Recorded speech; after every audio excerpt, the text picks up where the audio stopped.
keren juga sih kalau lagi PDKT gitu bilang, oh saya sih udah punya asuransi, jadi nanti kalau kamu menikah sama saya aman. Nah, gitu. Iya. bener juga, yang jadi pasangannya jadi nggak repot. Kalaupun cinta kita berhenti karena kematian, kamu bisa melanjutkan hidup. Nah, Waduh. berat banget ini. Selamat datang di Duit, podcast yang membahas seputar pengelolaan keuangan.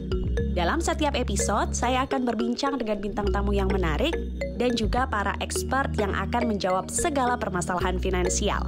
Bersama saya Rizkita, inilah Duit.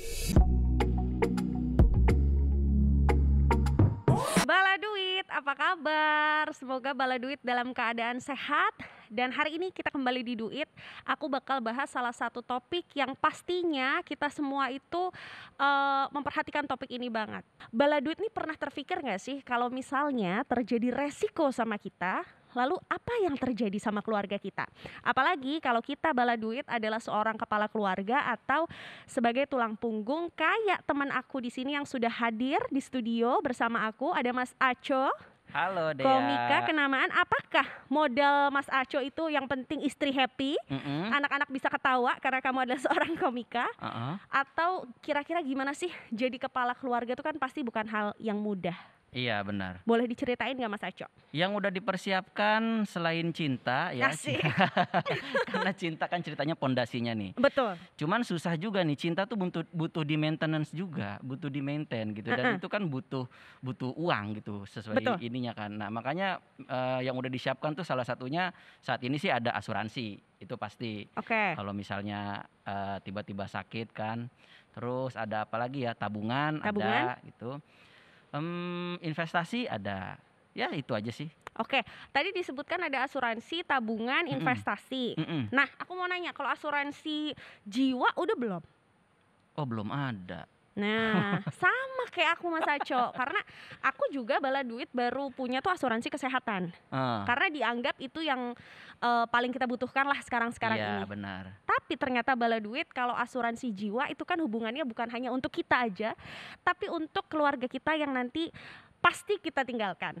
Iya. Karena kan kematian hal yang pasti ya Mas Aco ya. Pasti, udah ada timernya. Udah ada timernya. Makanya kita hari ini Bala Duit, di Duit kita akan bahas seputar asuransi jiwa, terlebih tentang bagaimana cara menghitung uang pertanggungan dari asuransi jiwa tersebut. Nah, sebelum ngobrolin sama Mas Aco dan juga nanti akan ada narasumber, aku mau ngajak Bala Duit untuk like dulu video ini, subscribe YouTube channel Manulife Indonesia, share videonya sebanyak-banyaknya, dan untuk informasi mendalam seputar proteksi kamu bisa kunjungi juga websitenya Manulife Indonesia. Seperti yang tadi aku udah janjiin Mas Aco, kita hari ini nggak akan cuma berdua karena kita butuh pencerahan dari orang yang ngerti tentang asuransi jiwa. Maka dari itu, aku mau mengundang secara virtual narasumber kita. Ada Bapak William Sutrisno selaku Head of Partnership Business Manulife Indonesia. Pak William, apa kabar? Halo Dea, halo Aco. Halo Mas William. Apa kabar Pak? Baik, sehat.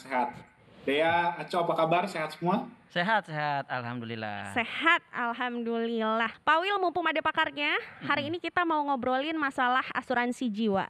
Oke. Tapi nih, kita kan amit-amit nih ya Cok, kita kan gak pernah mau ada musibah. Ketok dulu deh. Ketok kayu, gak pernah mau ada musibah. Tapi sebenarnya nih Pak Wil, kita kan harus memang senantiasa siap-siap. Apa sih yang harus disiapkan sama kita untuk keluarga yang ditinggalkan apabila nanti kita ada musibah? Oke, tadi Mas Aco juga udah mention mengenai asuransi ya. Jadi ya kalau kita ngomongin musibah atau resiko gitu kan, apalagi kita punya keluarga, punya yang ditinggalkan, kita perlu yang namanya tadi supaya mereka tenang atau supaya ketika kita terkena resiko, mereka bisa melanjutkan kehidupannya gitu. Jadi itu sih yang bisa dibilang kita butuh yang namanya asuransi, atau selain asuransi juga sebenarnya ada hal lain, contohnya dana darurat gitu, di mana kita harus mempersiapkan uang yang biasanya cukup liquid untuk kebutuhan-kebutuhan yang sifatnya tidak terduga gitu deh ya. Oke, tadi aku boleh nanya nggak sih? Boleh dong. Itu yang kira-kira udah harus punya asuransi jiwa itu apakah yang udah menikah aja Mas, atau misalnya baru baru pacaran tapi udah punya plan misalnya. Visioner banget ya. Benar. Jadi udah bukan mikirin gedung sama catering lagi, tapi udah mikirin asuransi. Perlu nggak kita secepat itu mikirin asuransi jiwa, atau ya nanti aja kalau udah punya anak 2 misalnya, atau udah umur sekian, patokannya tuh apa sih Mas? Nah gimana tuh? Ya, benar tuh, itu pertanyaan yang sering tuh. Kapan sih kita bagusnya mulai mikirin asuransi jiwa gitu? Ya. Memang cenderung triggernya emosional itu ketika kita tuh udah punya anak atau udah punya tanggungan gitu. Jadi kita mulai berpikir, oh nanti kalau saya kenapa-kenapa, mereka siapa yang merawat ya? Mereka dapat income gimana ya? Itu memang triggernya. Tapi sangat disarankan bahkan sebelum kita punya tanggungan, kita udah mulai mikir gitu. Maksudnya gimana nanti kita kalau nanti kita udah hidup berkeluarga, atau bahkan belum tentu tanggungan itu sifatnya istri dan anak, bisa juga orang tua gitu. Betul. Kan. Nah, jadi semudah mungkin, dan ada benefitnya ketika kita tuh membeli asuransi semudah mungkin. Preminya lebih murah daripada ketika kita membeli ketika berumur. Jadi nggak ada salahnya seorang yang baru lulus, dia mungkin belum punya tanggungan, bahkan belum punya pacar, untuk mulai mikir, oh kita sisihkan sedikit gitu. Dan bahkan mungkin keren juga sih kalau lagi PDKT gitu bilang, oh saya sih udah punya asuransi, jadi nanti kalau kamu menikah sama saya aman. Nah, gitu. Bener juga, yang jadi pasangannya jadi nggak repot. Berarti kalau misalnya punya pasangan yang sevisioner itu, belum jadi pacar tapi udah dibilang, kamu tenang aja, kalau kamu sama aku kamu nggak akan repot. Iya. Aku sudah punya asuransi kesehatan, asuransi jiwa. Iya. Kebayang. Kalaupun cinta kita berhenti karena kematian, kamu bisa melanjutkan hidup. Nah. Waduh, berat banget ini. Tapi ya bagus dong, berarti kan dia bukan orang yang egois. Benar. Nggak mikirin diri sendiri, tapi buat orang yang dia sayangi. Betul. Bagus tuh, bagus. Tuh, Bala Duit bisa pasangan, bisa orang tua. Jadi kalaupun memang belum menikah pun nggak masalah juga kalau memang Bala Duit pengen punya asuransi jiwa. Karena setelah tadi Pak William jelaskan bahwa kalau kita bikinnya makin muda, tuh premi tuh makin murah. Oh, karena startnya kita sebelum punya tanggungan ya. Kalau misalnya kita udah tua nih, anak 2 tadi contohnya, itu kan pasti penyakit-penyakit pun sudah ada dong di badan. Secara resiko lebih tinggi, gitu Mas ya. Gitu.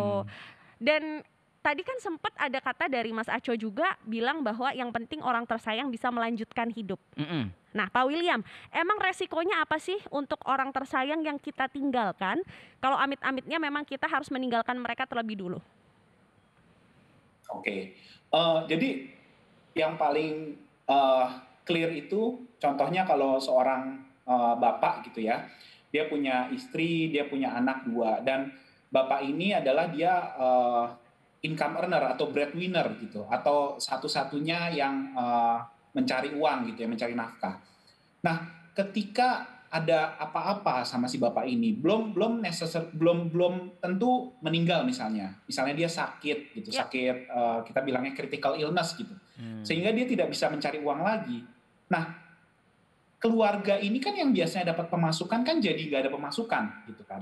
Nah, itu sebenarnya konsep utamanya dari asuransi jiwa. Jadi untuk melindungi income gitu. Jadi ketika seorang yang aktif bekerja itu yang dibilang punya pertanggungan itu meninggal, dia bisa make sure bahwa anggota keluarganya atau yang dia tanggung, yang hidupnya dari penghasilan dia itu dapat uang pertanggungan, di mana uang pertanggungannya itu bisa dipakai untuk melanjutkan atau membayar kebutuhan dari keluarga yang ditinggalkan gitu. Berarti itu harus meninggal dulu atau sakit kritis pun udah bisa keluar uang pertanggungannya tuh Mas? Kalau asuransi jiwa. Menarik. Jadi gini, produk asuransi itu ada banyak macam gitu kan. Jadi yang paling dasar, yang paling orang tahu adalah mungkin asuransi jiwa, di mana uang pertanggungan itu hanya keluar ketika yang tertanggung itu meninggal gitu ya. Tapi ada juga produk asuransi lain. Contohnya produk asuransi yang mengcover critical illness, di mana ketika seseorang itu terdiagnosa misalnya penyakit critical illness, akan keluar UP-nya gitu. Dan ada lagi asuransi health insurance gitu, atau asuransi kesehatan, di mana ketika yang tertanggung itu sakit, masuk rumah sakit, biaya dari rumah sakitnya itu bisa ditanggung sama asuransi ini gitu. Jadi memang tergantung tipenya, tapi in general tadi tiga macam tadi, perlindungan jiwa di mana ketika meninggal, perlindungan terhadap critical illness atau penyakit kritis, dan perlindungan kesehatan untuk biaya rumah sakit, kira-kira gitu. Oke. Ngomong-ngomong Pak William, untuk nyiapin, misal nih, aku sama Mas Aco, kita masing-masing pengen bikin asuransi jiwa karena kita belum punya. Nah, apa aja yang harus kita perhatiin untuk bikin asuransi jiwa ini? Oke. Mungkin pertama-tama itu yang paling penting kita mengerti tujuannya dulu, gitu kan. Jadi, tujuannya apa? Asuransi jiwa ini kita tadi tujuannya untuk kalau resiko meninggal gitu ya. Oke. Nah, yang kedua kita harus tahu produknya dulu gitu. Jadi maksudnya produk itu walaupun kita bilang oh ya ini produk asuransi jiwa itu beragam gitu kan. Ada contohnya misalnya pembayaran preminya ada yang 5 tahun, ada yang bayarnya 10 tahun, ada yang sekali bayar lunas gitu kan. Jadi kita pahami dulu produknya. Pahami dulu juga maksudnya ini ketika meninggal di tahun pertama apakah sudah keluar benefitnya gitu, itu dipelajari. Nah kedua kita juga harus tahu perusahaan asuransinya gitu, jadi karena ada banyak perusahaan asuransi di Indonesia gitu kan, dan mungkin pelajari dulu mengenal yang mana yang kredibel, yang mana yang kesehatan finansial dari perusahaannya bagus. Nah itu yang ketiga, dan terakhir berkonsultasilah dengan agen atau financial specialist gitu. Biasanya agen itu adalah orang yang langsung bisa menjual asuransi, atau ke bank-bank juga bisa langsung bertanya apakah ada produk asuransi gitu yang sesuai. Nah, biasanya agen atau financial specialist itu sudah terlatih untuk mengarahkan gitu. Oh, Bapak butuhnya apa, Pak? Kondisinya begini, tertanggungnya siapa, Pak? Income Bapak berapa? Oke, jadi yang pas produknya ini nih, Pak, gitu. Oke. Berarti udah ada yang ngitungin dong, Mas. Kita gimana tuh soal hitung-hitungannya? Karena kayaknya kan aku dengarnya nih agak kompleks nih. Terus taunya bahwa itu sesuai kebutuhan tuh gimana ya? Apa udah akan dihitungin sama orang asuransinya atau kita yang harus ngitung? Nah ini pertanyaan bagus nih Pak William. Kalau kita mau daftar contohnya asuransi jiwa, otomatis kita harus bisa ngitung uang pertanggungan dong. Iya, takutnya nanti kita udah bikin ternyata nggak cukup misalnya sama kebutuhan kita. Nah itu gimana tuh cara tahu ini cukup, ini nggak cukup gitu? Oke, ini menarik. Jadi memang asuransi jiwa itu salah satu hal terpentingnya itu adalah uang pertanggungan gitu. Dan pertanyaan paling sering adalah berapa uang pertanggungan yang pas buat saya gitu, yang pas dengan kebutuhan saya. Nah, mungkin simpelnya adalah kita lihat berapa pengeluaran dari orang yang kita tinggalkan. Misalnya kita punya keluarga, anak 2, misalnya pengeluaran kita sebulannya 10 juta, contoh gitu ya. Dan berarti setahunnya 120 juta gitu.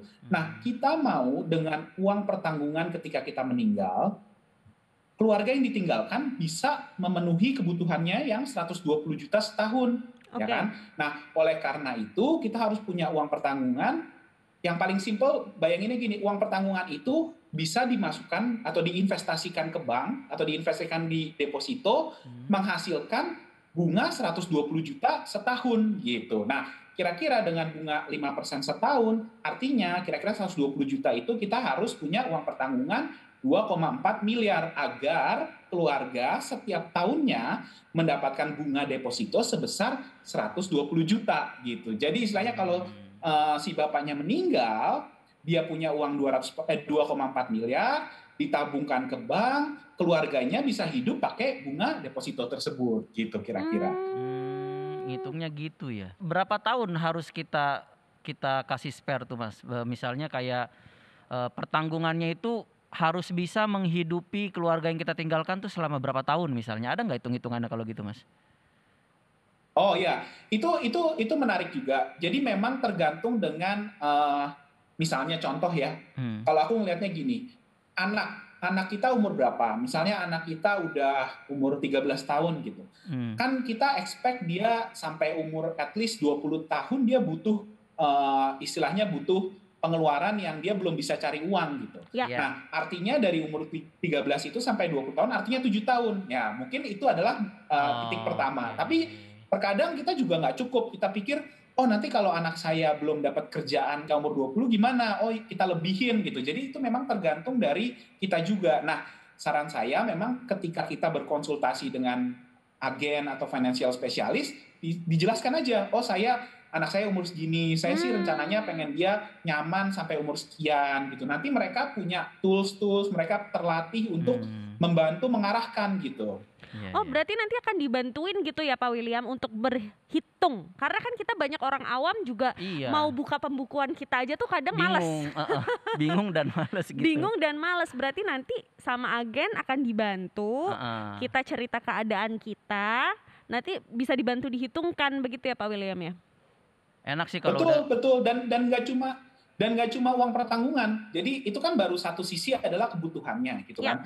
Tapi pasti ada yang namanya premi gitu kan. Jadi kita harus bayar berapa nih untuk dapetin uang pertanggungan sebesar itu. Nah, dari premi juga bervariasi. Ada yang premi yang dibayarnya cepat lunas. Ada premi yang dibayarnya lama, kita menyicil lebih lama gitu kan. Nah, itu juga disesuaikan dengan income kita sekarang gitu kan. Kita juga nggak mau misalnya preminya mayoritas dari income atau misalnya preminya itu lebih besar dari income-nya sendiri, nanti bayarnya gimana? Itu juga ada sisi lain ya. Kalau udah ada asuransi jiwa sih harusnya kalau kita meninggal keluarga sedihnya udah nggak 2 kali ya, karena benar. Yang biasa kan orang kalau meninggal tuh ada 2 yang dia tangisin. Kenapa kamu pergi sama ini anak segimana sekolahnya? Nah, gitu. kalau dengan adanya asuransi jiwa yang ditinggalkan tuh paling enggak tenang. Berkurang lah, paling enggak sedihnya udah fokus ke melepas ini aja. Karena emang kalau orang meninggal yang ditangisi bukan yang meninggal, tapi yang ditinggalkan biasanya. Benar. Kalau yang meninggalkan ya udahlah ya, udah selesai. Dan semua orang akan tiba waktunya gitu yang ditinggalkan ini gimana? Semua plan kan pasti langsung buyar tuh. Betul. Apa yang udah disusun. Itu kali Mas ya fungsinya ya. Iya, betul banget. Makanya kenapa juga ya benar tadi kalau meninggal itu terkadang yang ditinggalkan yang lebih ini ya. Maksudnya ya bukan cuma sedih karena orangnya itu meninggal, tapi kelanjutan kehidupannya gimana gitu. Iya benar. Iya, jangan sampai bala duit keluarga kita ketika nanti ada di posisi yang tadi diceritakan, jangan sampai keluarga kita mengalami kesedihan yang double. Iya. Jadi dengan asuransi jiwa harapannya bala duit juga bisa memberikan proteksi dan juga ketenangan saat kita meninggalkan dunia ini. Berat gak tuh episode ini ya kan?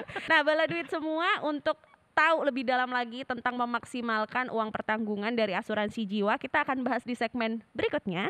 Tapi sebelum aku lanjut ngobrol-ngobrol, ingetin dulu bala duit untuk like video ini, share video ini sebanyak-banyaknya, subscribe YouTube channel Manulife Indonesia, dan jangan lupa untuk info seputar proteksi kamu bisa juga kunjungi website Manulife Indonesia. Kalau sekali gabruk keluar sih sedihnya paling seminggu ya. Cukup kayaknya seminggu nih kalau sekali. Langsung berasa OKB. Iya langsung kan gitu. Iya udahlah gitu ya. Ya udahlah ya Pak. Wah ini bahaya nih, istriku kalau denger nih aku beli tas itu darurat loh. Bener juga, akhirnya minta uang darurat. Buat dia itu semua darurat Mas.